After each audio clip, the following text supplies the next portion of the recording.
Welcome back to Color Review. Today we are going to be looking at one of my favorite films of 2021, and that is Dune. So if you haven't heard of Dune, if you've been living under a rock, directed by Denis Villeneuve, if I'm saying that correctly, and the cinematographer was Greg Fraser. It's an incredibly fascinating film because, in my opinion, one of the interesting pieces is the fact that although it was shot on Arri Alexa LF cameras, which are digital, what we see is not a purely digital image. I am going to watch the film now, pull some stills, and then we're going to talk about some of the fascinating color and aesthetic choices they made throughout the film. All right, I will see you in 3 hours.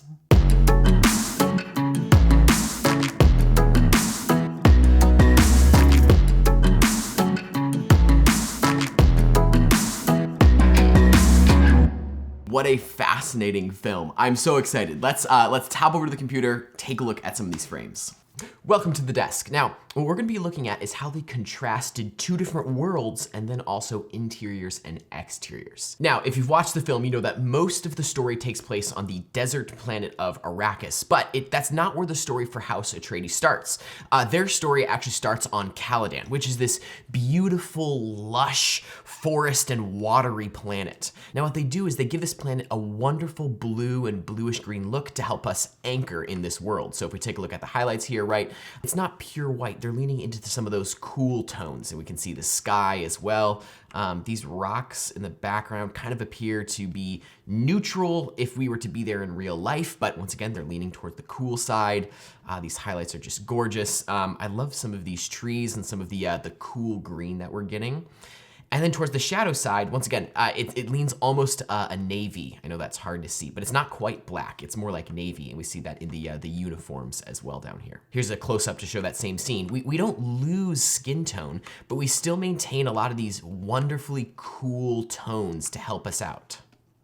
And what happens when we get to Arrakis, the desert planet?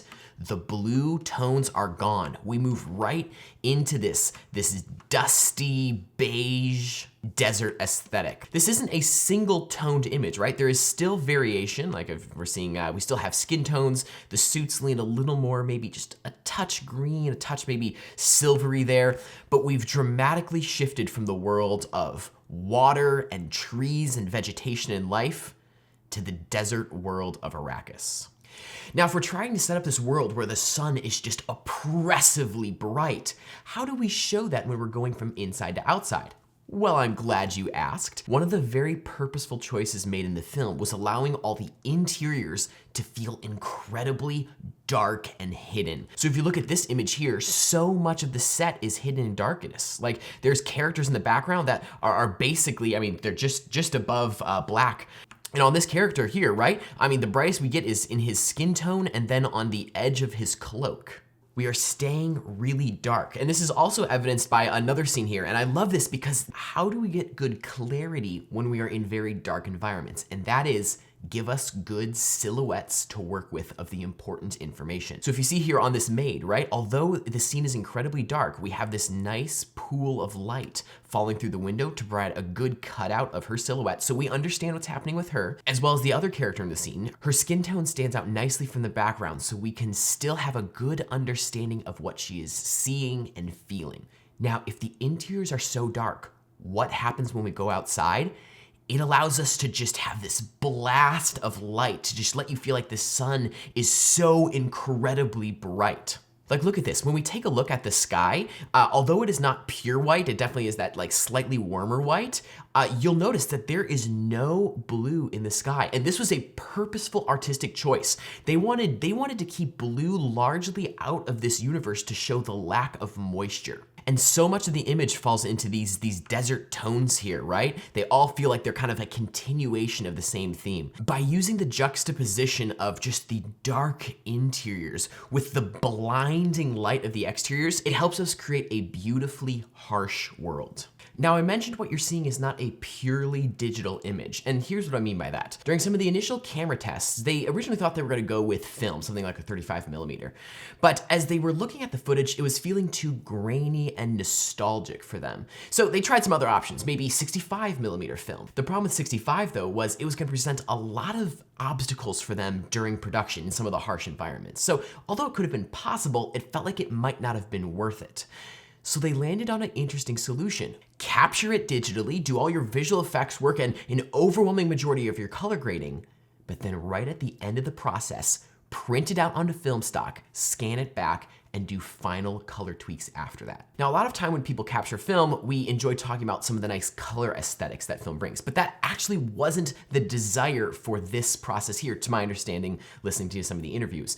It was some of those smaller, more nuanced texture things, like the grain or how it handles some of the highlights or the light bit of weave you get. The desire was more about the texture than the color. One of the unique things that I just loved in this film, and I don't know if this was from the actual film out, film in process, or if this was a post-production thing, is a lot of times on the highlights, there was this really beautiful bit of halation where you got a warm edge and a cool edge. Let me zoom back out. Do you see this? How on the edge between the highlights and the shadows, you get this warm edge and the cool edge, and you get the warm edge and the cool edge. And you see this as well in these lights up top. There's like a warm side and a cool side. Most of the time when we talk about halation, we think about a red halation, but I love this contrasting red and blue look because it provides some color variance to the image. And this is a consistent theme throughout the film. Like really early on Caladan, we see on Paul, right? We have a warm side and a cool side to this halation. Why I think this is a brilliant move is because if you look at this image, it's mostly one hue, right? It's just kind of variations on that cool tone, but because this chromatic separation happens around the shadows and the highlights,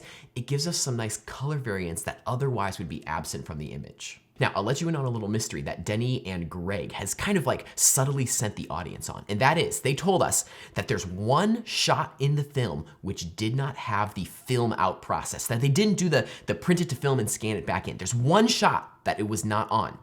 And I'm gonna give you my theory of the shot. I believe that it is this shot of Zendaya walking across the ridge. And here's my reason why. It feels like it's lacking some of that grain and grit that we naturally get through film. It's a very clean and soft image, and I believe this leans into the storytelling of the piece. I can't guarantee you that this is the one shot, but this is my best guess at the moment. Finally, I want to point out why so many of the low light scenes actually work in this film, and that is because, take a look at this.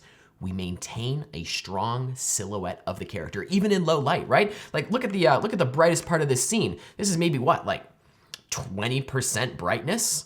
But because we achieve a strong cutout of Paul's silhouette throughout the scene, we understand the action, the emotion, and the intention of it. Well, there we go. There is the color review of Dune. If you want any of these images with the color palette notes that I've made on them, check the resource link in the description and you can download them. Also, I would love to hear your thoughts in the comments below. Do you think that the shot I pointed out was the one that didn't go through the film out process? Or do you think it was a different one? I am on a little bit of a hunt to find out which shot it is. If you have a friend who enjoys nerding out about Dune as much as I do, would you share this video with them? I think it's so fun to watch intentional filmmaking. Well, you know how YouTube works. If you want to help more people see this video, hit the like button, and if you want to see more content like this, feel free to hit the subscribe button and the notification bell. All right, catch you later, friends.